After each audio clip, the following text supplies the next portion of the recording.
আমাদের কংক্রিটের মাঠ নির্মাণের যতক্ষণ না প্ল্যান পাস হচ্ছে আমাদের ভোট বয়কট থাকবে। যদি সরকার মনে করে যে এদের সাথে কেউ নাই, এদের পাশে কেউ নয়, একটা কথা মনে রাখবেন, আপনাদের পাশে আপনার ছোট ভাই নওশাদ আছে। শুভেন্দু অধিকারীদের জানিয়ে দিতে চাই যে প্রয়োজন আগামী দিনে আইনের যখন দ্বারস্থ হবো, তোমাদের বাপ কেন্দ্র সরকারকেও কিন্তু আইনের এই সম্প্রীতির বাংলাকে নষ্ট করার চেষ্টা করছে এই শুভেন্দু অধিকারীরা। ওদেরকে ধরে তো জেলের মধ্যে রাখা দরকার। যতক্ষণ না পর্যন্ত আপনাদের পুনর্বাসন হচ্ছে আমি আপনাদের সাথে থাকবো। যদি সরকার এখানে ওই কাটমানির মতো কোনো নোংরামি করে, আপনাদের কথা দিয়ে যাচ্ছি, আপনাদের ছোট ভাই আপনাদের হয়ে হাইকোর্টে লড়াই করবে, আইনে প্রয়োজন। এখানের ওই যেই মেয়েটি এবারে মাধ্যমিক দিয়েছে, যেই বাচ্চাটি ক্লাস 4-এ পড়ে, সক্ষম থেকে আমরা প্রতিবন্ধী ভাই বলি, ওই পরিবারটাকেও কলকাতায় নিয়ে গিয়ে প্রয়োজনে মমতা ব্যানার্জির বাড়ির সামনে আমরা বলছি। দেখুন, আমি অনেক দূর থেকে এসেছি, আপনারা নিশ্চিতভাবে জানেন। এখান থেকে প্রায় 300 কিলোমিটারের কাছাকাছি আমি এসেছি। কেন এসেছি এখানে? এই তারানগরের মানুষ আজকে ক্ষতিগ্রস্ত। পদ্মার ভাঙনে তাদের জমি জায়গা বসত বাটি আজকে পদ্মা গর্ভে তলিয়ে যাচ্ছে। এদিকে সরকারের কোনো হেলদোল নাই। আমরা এসেছি সরকারকে এখানে এসে পৌঁছাচ্ছি, এখানকার মানুষের কথা শুনেছি, সেটা সরকারের কাছে পৌঁছাতে হবে, প্রথম কাজ আমার। কিন্তু আমি আপনাদেরকেও সজাগ করার জন্য গুটি কয়েক কথা বলে যাব। কদিন আগে যখন আপনারা কি দূরের মানুষ শুনতে পাচ্ছেন তো ভাই? কদিন আগে নেপালে একটা অশান্তিকে কেন্দ্র করে ওখানকার যার ক্ষমতা ছিল তাকে ক্ষমতাচ্যুত করলো তো। ওই নেপাল আমাদের প্রতিবেশী রাষ্ট্র, প্রতিবেশী রাজ্য নয়, প্রতিবেশী একটা রাষ্ট্র। সেখানে ঝামেলা হচ্ছে বলে আমার রাজ্যের মুখ্যমন্ত্রী সারা রাত ঘুমোতে পারেননি। মানবিক মুখ্যমন্ত্রী হতে পারে, কিন্তু নেপালের মানুষ কিন্তু মমতা ব্যানার্জিকে ভোট দেয়নি। দিয়েছে কি ভাই? পশ্চিম বাংলার মানুষ মমতা ব্যানার্জিকে ভোট দিয়ে মুখ্যমন্ত্রী আসনে বসিয়েছেন। তাহলে আমরা তারানগরের মানুষ রাত 12টার সময়, রাত 1টার সময়, রাত 11টার সময় ঘুমাচ্ছিল, তড়িঘড়ি করে উঠে তার বাড়ির কোলের বাচ্চাটাকে নিয়ে জায়গা বাসস্থানকে ছেড়ে আজকে স্কুলে প্রায় 2 মাস ধরে অবস্থান করছে। মুখ্যমন্ত্রী কিভাবে শান্তির ঘুম ঘুমাচ্ছে ভাই? ভাবাচ্ছেন আমাদেরকে? মুখ্যমন্ত্রী শান্তির ঘুম এই জন্যই ঘুমাচ্ছে যে আমরা যাদেরকে আমাদের দুর্দশার কথা বলার জন্য তৈরি করেছি, সবাই এইটা ঠিক জায়গায় পৌঁছাচ্ছে না। আমাদের এখানে নাসিম বাবু আছেন, সে কোথায়? তো আমি কথা বলি তার সাথে, আমি তার ভাই আমার পূর্ব পরিচিত, ওখানে অনেক আমার পূর্ব পরিচিত আছে। আমি যখন এখানে খেলতে আসতাম ভলিবল, তো তাদের সাথে যোগাযোগ রাখছিলাম। আমিও ভাই একা মানুষ, ভাঙড়ের বিধায়ক হলে কি হবে, এখন রাজ্যের বিধায়ক আমাকে আপনারাই বানিয়ে দিয়েছেন। সব থেকে হয়তো আমি অনেকদিন ধরেই ভাঙন চলছে, আমি এসে পৌঁছাইনি, কিন্তু আমি আজকে এসেছি। আপনাদেরকে গুটি কয়েক কথা আমি বলবো। প্রথমত কথা, দায়িত্বশীল মুখ্যমন্ত্রী, আমি জানি না কিভাবে তিনি শান্তির ঘুম ঘুমাচ্ছেন। মুর্শিদাবাদের একটা প্রত্যন্ত গ্রামের মানুষ, প্রায় 138টা পরিবার আজকে ধ্বংস হয়ে গেছে, রাস্তায় বসে আছে। সেই পরিবারের মেয়ের সন্তান প্রসবের সময় হয়ে আসছে, সে এই ধরনের পরিবারের মধ্যে আছে। মাধ্যমিক পাস করেছে একটা বাচ্চা, তার ভবিষ্যৎ কি হবে এখনো সে ঠিক করতে পারছে না। একাধিক ছেলে মেয়ে এবারে মাধ্যমিক পরীক্ষা দেবে, 2 মাস ধরে তাদের পড়ার মতো অ্যারেঞ্জমেন্ট ঠিকঠাক করে উঠতে পারছে না। তাহলে এইখানকার এই 138টা পরিবার আজকে রাস্তায় বসে আছে। আমি কথা বলেছি আপনাদের অনেক পরিবারের মানুষের সাথে, তারা বললেন একটাই কথা, কি খাবার দিচ্ছে না দিচ্ছে তার থেকে বড় কথা পুনর্বাসনের ব্যবস্থা যাতে করে। আমি আপনাদের নাসিম ভাইয়ের সাথে কথা বললাম, উনি বললেন আমরা লিস্ট জমা করেছি, একটা কমিটি গঠন হয়েছে।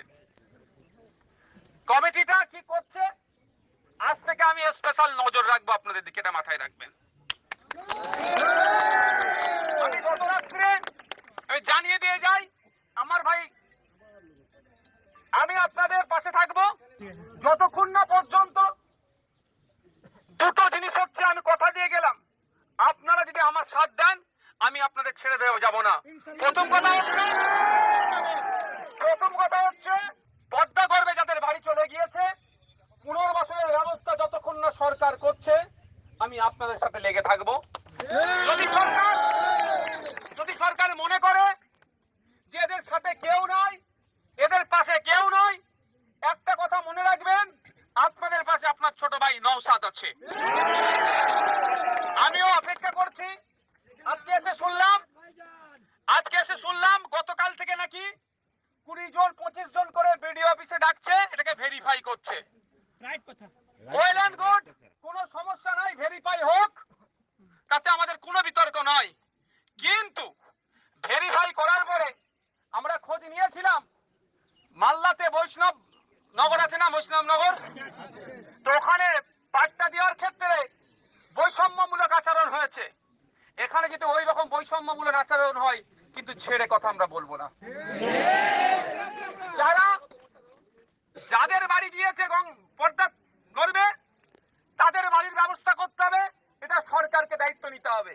সরকারের ব্যর্থতার জন্যই কিন্তু আজকে আমার বাড়িটা, আমার ভাইয়ের বাড়িটা, সে আমার ঘোষ ভাই হোক আর আমার শেখ ভাই হোক, বাড়িটা কিন্তু গিয়েছে সরকারের ব্যর্থতার জন্য। আজকে আমরা অনেকে দীঘায় ঘুরতে যাই, সেখানে বড় বড় ঢেউ আছড়ে পড়ে কোথায় পারে। আজ থেকে 10 বছর 20 বছর ধরে আমরা যাচ্ছি, অনেকে তারা বেশি যাচ্ছে, পাহাড়ে এসে ঢেউ আছড়ে পড়ছে, কিন্তু পাহাড় ভেঙে ভিতরে আর পৌঁছাচ্ছে না। কেন পৌঁছায়নি? কংক্রিটের নির্মাণের জন্য। প্রথমটা হচ্ছে আপনাদের আমি পাশে থাকবো, লেগে থাকবো যতক্ষণ না পর্যন্ত আপনাদের পুনর্বাসন হচ্ছে, আমি আপনাদের সাথে থাকবো। যদি সরকার এখানে ওই কাটমারির মতো কোনো নোংরামি করে, আপনাদের কথা দিয়ে যাচ্ছি, যদি একজনও এখানে বেন সাহেব হয় একজনের সাথে, একজনও যদি না পাই, আমি কালকে রাত্রে আমার উকিলের সাথে আমি কথা বলেছি যে দাদা আমি আগামীকাল তারানগরে যাচ্ছি, যেখানে পদ্মার গর্ভে অনেকের বাড়ি ঘরদোর জমি জায়গা তলিয়ে গিয়েছে।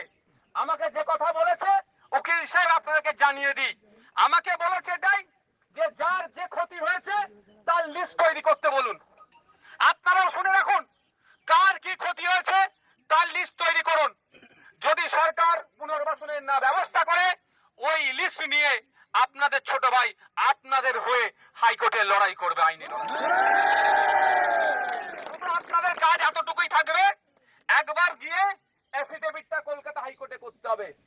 একটা পয়সা কোর্টে লড়াইয়ের জন্য আপনাদের লাগবে না, আপনাদের ছোট ভাই আমি দেবো। আমি আশা করব এইটা আইন অবধি যাবে না। কি বললাম? আইন অবধি যাবে না।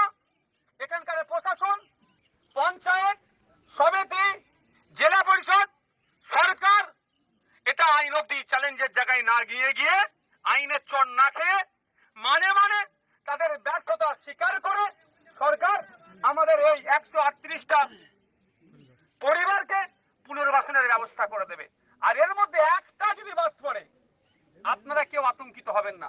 আমি যখন গিয়েছিলাম স্কুলে, আমার একটা মা প্রচুর কান্নাকাটি করছিল, কিন্তু তার মায়েরও লিস্টে নাম আছে, আমাদের নাসিম ভাই বার করে তাকে দেখিয়েছে। তারপরেও বলছি কেউ আপনারা আতঙ্কিত হবেন না, কারো প্ররোচনায় পা দেওয়ার দরকার নাই, কোনো হিংসাত্মক ঘটনা ঘটানোর প্রয়োজন নাই। আপনারা কয়েকটা দিন অপেক্ষা করুন, কি ডিসিশন সরকার নিচ্ছে দেখুন, আর আপনারা এর মধ্যে লিস্ট তৈরি করুন যে আপনাদের ক্ষয়ক্ষতির পরিমাণ কি হয়েছে সেটা রাখুন। যদি সোজা আগুলে ঘি না উঠলে কি করতে হয় ভাই? আইনি লড়াই শুধু হবে না, শুধু আইনি লড়াই করে ছেড়ে দেবো না, এটা মাথায় রাখবেন। প্রয়োজনে এখানের ওই যেই মেয়েটি এবারে মাধ্যমিক দিয়েছে, যেই বাচ্চাটি ক্লাস 4-এ পড়ে, আর আমার এক বিশেষভাবে সক্ষম যাকে আমরা প্রতিবন্ধী ভাই বলি, ওই পরিবারটাকেও কলকাতায় নিয়ে গিয়ে প্রয়োজনে মমতা ব্যানার্জির বাড়ির সামনে আমরা বসবো। কলকাতার বাবুদেরকে বোঝাবো গ্রামীণ সমস্যা। কলকাতায় বৃষ্টি হলে সারা রাজ্যের স্কুল আপনারা ছুটি দিয়ে দিচ্ছেন, আর এখানে যে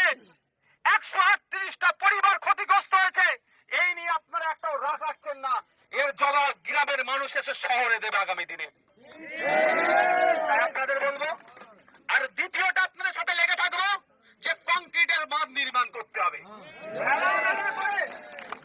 হাজার হাজার কোটি টাকা আপনার আমার ট্যাক্সের টাকা এই অপদার্থ সরকার খেলা মেলা করে ধ্বংস করে উড়িয়ে দিচ্ছে। এখানে এই সেখানে এই 400 কোটি টাকা 500 কোটি টাকা হাজার হাজার কোটি টাকা অপাত্রে দান হচ্ছে। কেন এখানে কংক্রিটের বাঁধ নির্মাণ হবে না? আর আপনাদের বলা যায় এটা যেমন কেন্দ্র সরকারের এই রাজ্য সরকারের ব্যর্থতা, কেন্দ্র সরকারকেও কিন্তু আমাদের ছাড়লে হবে না। আমরা যদি মামলায় আমাদের করতে হয় বলে যাচ্ছি, শুভেন্দু অধিকারীদের জানিয়ে দিতে চাই যে প্রয়োজন আগামী দিনে আইনের যখন দ্বারস্থ হবে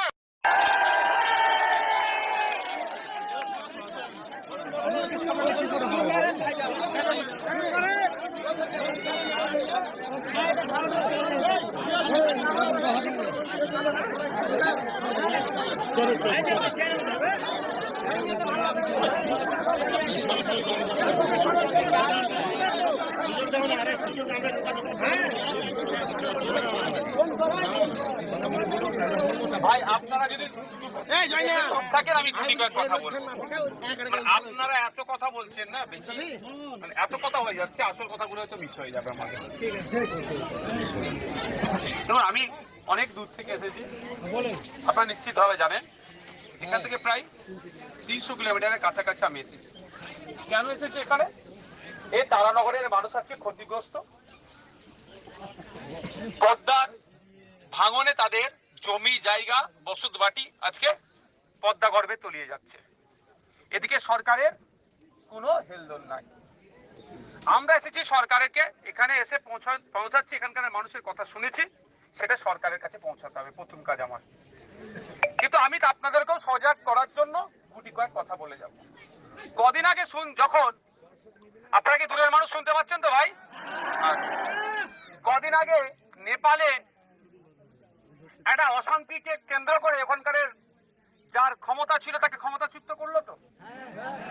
ওই নেপাল আমাদের প্রতিবেশী রাষ্ট্র, প্রতিবেশী রাজ্য নয়, প্রতিবেশী একটা রাষ্ট্র। সেখানে ঝামেলা হচ্ছে বলে আমার রাজ্যের মুখ্যমন্ত্রী সারা রাত ঘুমোতে পারেননি। মানবিক মুখ্যমন্ত্রী হতে পারে, কিন্তু নেপালের মানুষ কিন্তু মমতা ব্যানার্জিকে ভোট দেয়নি।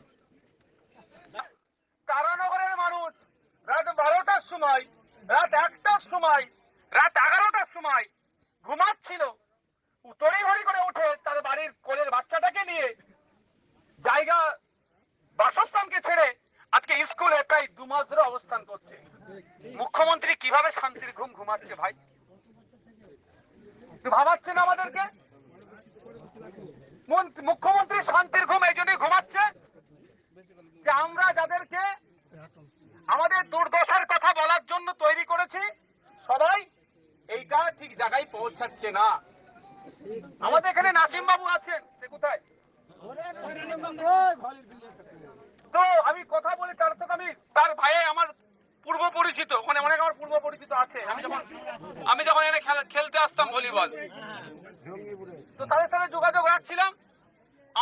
আমিও ভাই একা মানুষ, ভাঙড়ের বিধায়ক হলে কি হবে, এখন রাজ্যের বিধায়ক আমাকে আপনারাই বানিয়ে দিয়েছেন। হয়তো আমি অনেকদিন ধরেই ভাঙন চলছে, আমি এসে পৌঁছাইনি, কিন্তু আমি আজকে এসেছি। আপনাদেরকে গুটি কয়েক কথা আমি বলবো। প্রথমত কথা, দায়িত্বশীল মুখ্যমন্ত্রী, আমি জানি না কিভাবে তিনি শান্তির ঘুম ঘুমাচ্ছেন। মুর্শিদাবাদের একটা প্রত্যন্ত গ্রামের মানুষ, প্রায় 138টা পরিবার আজকে ধ্বংস হয়ে গেছে, রাস্তায় বসে আছে। সেই পরিবারের মেয়ের সন্তান প্রসবের সময় হয়ে আসছে, সেই ধরনের পরিবারের মধ্যে আছে। মাধ্যমিক পাস করেছে একটা বাচ্চা, তার ভবিষ্যৎ কি হবে এখনো সে ঠিক করতে পারছে না। একাধিক ছেলে মেয়ে এবারে মাধ্যমিক পরীক্ষা দেবে, 2 মাস ধরে তাদের পড়ার মতো অ্যারেঞ্জমেন্ট ঠিকঠাক করে উঠতে পারছে না। তাহলে এইখানকার এই 138টা পরিবার আজকে রাস্তায় বসে আছে। আমি কথা বলেছি আপনাদের অনেক পরিবারের মানুষের সাথে, তারা বললেন একটাই কথা, কি খাবার দিচ্ছে না দিচ্ছে তার থেকে বড় কথা পুনর্বাসনের ব্যবস্থা যাতে করে। আমি আপনাদের নাসিম ভাইয়ের সাথে কথা বললাম, উনি বললেন আমরা লিস্ট জমা করেছি, একটা কমিটি গঠন হয়েছে। কমিটিটা কি করছে আজ থেকে আমি স্পেশাল নজর রাখবো আপনাদের দিকে, এটা মাথায় রাখবেন। আমি গত রাত্রে আমি জানিয়ে দিয়ে যাই আমার ভাই, আমি আপনাদের পাশে থাকবো যতক্ষণ না পর্যন্ত ভাই ভাই কনসেন্ট্রেট ব্রেক হবে আমার, তোমরাই সাংবাদিকরা ঝামেলা করতে। ভাই দাও দাও, যতক্ষণ না পর্যন্ত দুটো জিনিস হচ্ছে, আমি কথা দিয়ে গেলাম আপনারা যদি আমার সাথ দেন আমি আপনাদের ছেড়ে দেওয়া যাব না।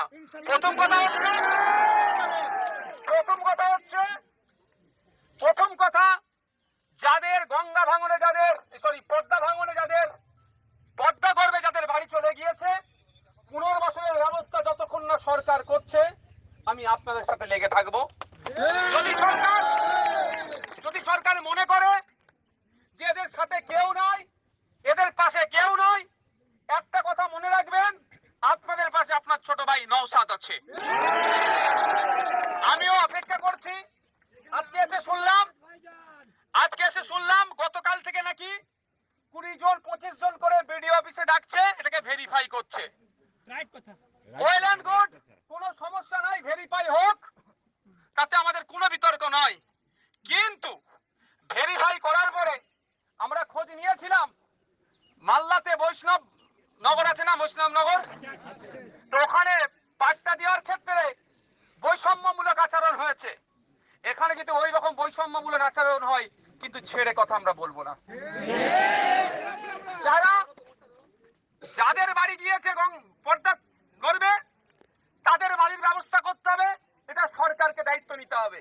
সরকারের ব্যর্থতার জন্যই কিন্তু আজকে আমার বাড়িটা, আমার ভাইয়ের বাড়িটা, সে আমার ঘোষ ভাই হোক আর আমার শেখ ভাই হোক, বাড়িটা কিন্তু গিয়েছে সরকারের ব্যর্থতার জন্য। আজকে আমরা অনেকে দীঘায় ঘুরতে যাই, সেখানে বড় বড় ঢেউ আছড়ে পড়ে, কোথায় পারে। আজ থেকে 10 বছর 20 বছর ধরে আমরা যাচ্ছি, অনেকে তারা বেশি যাচ্ছে, পাড়ে এসে ঢেউ আছড়ে পড়ছে, কিন্তু পাড় ভেঙে ভিতরে আর পৌঁছাচ্ছে কেন? পৌঁছায়নি কংক্রিটের নির্মাণের জন্য। প্রথমটা হচ্ছে আপনাদের আমি পাশে থাকবো, লেগে থাকবো, যতক্ষণ না পর্যন্ত আপনাদের পুনর্বাসন হচ্ছে আমি আপনাদের সাথে থাকবো।